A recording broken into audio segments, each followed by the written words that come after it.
Personajes que descubrieron sus dones y talentos y trabajaron en ellos, para dejar una gran huella en la historia. Te invito a recordarlos y conocerlos.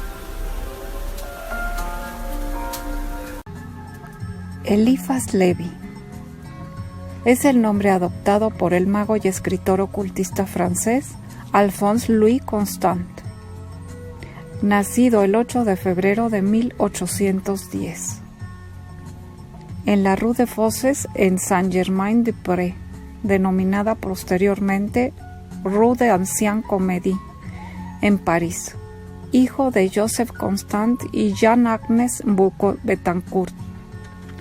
Gracias al abad Hubert Malmaison, quien organizó en su parroquia un colegio gratuito de enseñanza básica para niños pobres, realizó sus primeros estudios, ingresando en 1825 en el seminario de Saint-Nicolas du Chardonnet, dirigido por el abad Frère Colonna, quien probablemente lo orientó hacia el estudio de la magia.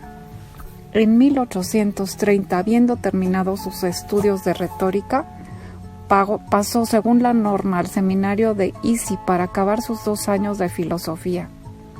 En ese año falleció su padre.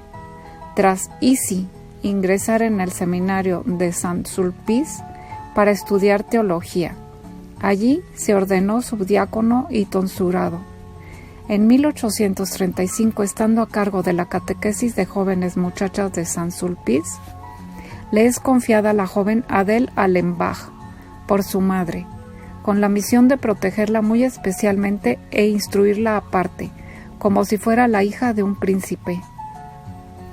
La madre, ferviente católica y esposa de un oficial suizo, había emigrado a Francia en 1830, porque la religión de su hija le parecía amenazada, y ambas vivían en una gran indigencia. Poco a poco el joven abad se va enamorando de su protegida, a quien cree ver a la Virgen María, aparecida bajo una forma carnal.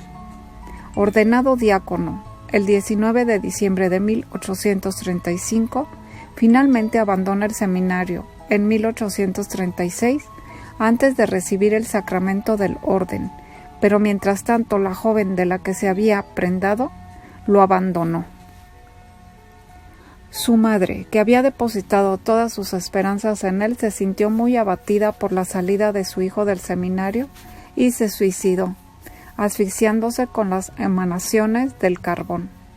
Constant sintió el impulso de ingresar en la orden de la Trapa, pero sus amigos le disuadieron, y pasó un año internado cerca de París.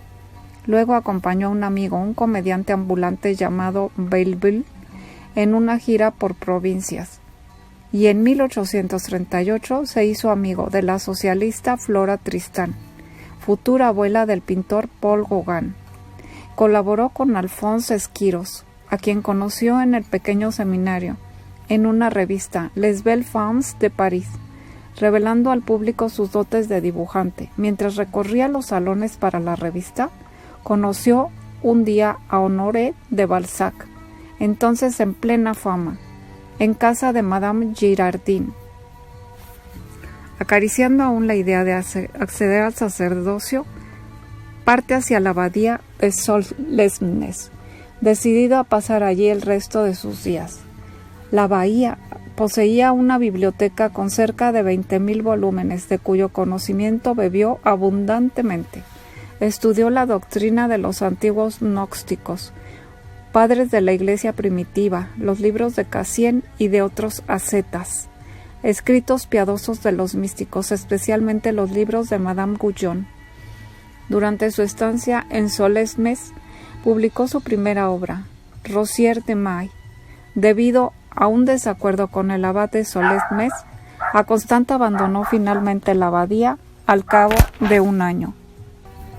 Al interceder ante el obispo de París, Monseñor Affray, terminó por conseguir un puesto miserable de inspector en el colegio de Juilly. Sus superiores lo maltrataron y en su malestar compuso con un gran escándalo del clero y de los bienpasantes la Biblia de la Libertad. La obra apareció el 13 de febrero y fue secuestrada en Versalles, una hora después de su puesta en venta. A pesar de todo, se pudo salvar de un gran número de ejemplares. El abad Constant fue detenido a principios del mes de abril, y el juicio tuvo lugar el 11 de mayo de 1841, donde fue condenado a 8 meses de prisión y 300 marcos de multa. En la prisión de Saint-Pélagie, donde pasó 11 meses, probablemente tuvo que pagar la multa. Ahí se reencontró con su amigo Esquiros y con el abad Lamennais. Se emplearon todos los medios para hacerle morir de pena y miseria. Se interceptaban sus cartas para desvirtuar sus escritos de Semmelweis, pero sus amigos del exterior no lo olvidaron. Una tal Madame Legrand, amiga de Flora Tristán y muy rica, intentó aliviar un poco su vida en prisión, haciéndole llevar una comida variada. Al salir de la cárcel en 1842, obtuvo un encargo de pinturas murales para la casa de Choisy, gracias al limosnero Saint-Pélagie. En 1843, mientras vivía en el presbiterio de Choisy, empezó a escribir La Mère de Dieu. Su conducta era tan ejemplar que Monseñor Affray decidió recomendarlo a Monseñor Olivier, obispo de Breus. El obispo estaba dispuesto a acoger al abad a condición de que cambiara su nombre por el de su madre, para así evitar todo escándalo relacionado con el asunto de la Biblia de la Libertad. El entonces abad Betancourt parte hacia Hebreus en febrero de 1843, donde sus sermones cosecharon un gran éxito, pero suscitaron muchos celos entre los sacerdotes de la diócesis. En junio, el periódico L'Univers publicó la muerte del abad Constant, información desmentida rápidamente por lo popular. Después del 22 de julio de 1843 apareció en Le Show de la Normandie un artículo titulado Le Nouveau Lazare, donde se devela toda la historia del abad Beaucourt, su identidad, su juicio y condena. Obligado a dejar el seminario, el obispo de Breus no lo olvidó. Procurando su subsistencia, incluso intentó ayudarlo con un encargo de una pintura mural para el convento. Desgraciadamente, Monseñor Olivier estaba muy afligido por la publicación de La Mère de Dieu, y a finales de 1844 el abad volvió a París, dejando su pintura inacabada.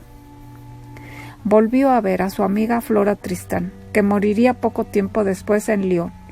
Dudó mucho tiempo antes de publicar el manuscrito integral de Flora Tristán, pensando que no lo tendría él como responsable, y abandonó finalmente el proyecto, editando solamente el primer manuscrito bajo el título L'Emancipation de la Femme ou le Testament de la Patria.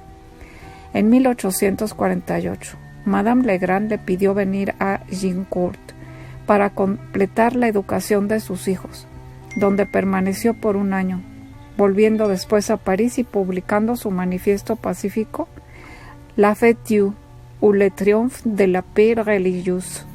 Las ideas utópicas y humanitarias del tiempo le absorbieron totalmente. Especialmente, dos movimientos suscitaron en él profundos y largas meditaciones: el Saint-Simonisme y el Fourerismo.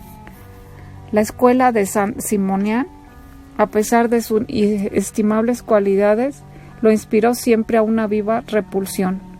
Tienen todo de la verdadera religión, excepto el espíritu de la piedad. Fourier ha vuelto al sistema Swedenborg para crear toda la tierra el paraíso de las atracciones proporcionales de los destinos. A finales de 1850 se encontró con el abad Mignet, fundador y director de la librería eclesiástica de Montrouge, que le encargó para su colección un diccionario de la literature chrétienne, publicado en 1851. La obra sorprendió por la profunda ciencia que encerraba. Sobre esta época, a Constant conoció al sabio polaco Owen Wronski, cuya obra le impresionó firmemente y le orientó hacia el pensamiento matemático y mesianístico napoleónico. Ahí fue donde inició la redacción del Edom et Ritual de l'Haute Marche. Adoptó el seudónimo de Eliphas Levi o Eliphas Levi Saed, traducido del hebreo Alphonse Louis Constant. La fe no es más que una superstición y una locura, si no tiene como base a la razón. y no puede suponer lo que se ignora más por analogía con lo que se sabe. Definir que no se sabe es una ignorancia presuntuosa. Afirmar positivamente lo que se ignora es mentir. Esta es una de sus frases. Eliphas Levi fue un gran mago que revolucionó la historia de su tiempo. En noviembre de 1873, Judith Méndez, hija de Théophile Gautier, necesitaba información sobre la cábala caldea para una de sus novelas orientales. La fama le había conducido directamente hacia Eliphas Levi, quien, invitado un día en casa del padre de ella, predijo a la muchacha sus éxitos de joven mujer leyéndole la mano. Su marido, Catull Méndez, presentó a Eliphas al escritor Víctor Hugo, que al parecer conocía las obras del cabalista y las apreciaba mucho. El año 1874 fue muy doloroso. Una bronquitis bastante grave, sofocamientos y una fiebre persistente casi no le daban reposo. Sus piernas se hincharon poco a poco y una especie de elefantitis se declaró pronto. En enero de 1875 el maestro acabó su último manuscrito, Le Catéchisme de la Paix. Falleció el 31 de mayo de 1875 en el número 155 de la Rue de Sèvres, a la edad de 65 años, y su cuerpo fue enterrado en el cementerio de Ivry, y una simple cruz de madera marcaría la ubicación de su tumba. En 1881 su cuerpo fue exhumado y sus restos se trasladaron a una fosa común. Hoy conocimos a Eliphas Levi. Quise compartirlo contigo.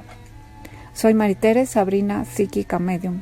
Te mando un gran abrazo de luz y miles de bendiciones ahí donde tú te encuentres.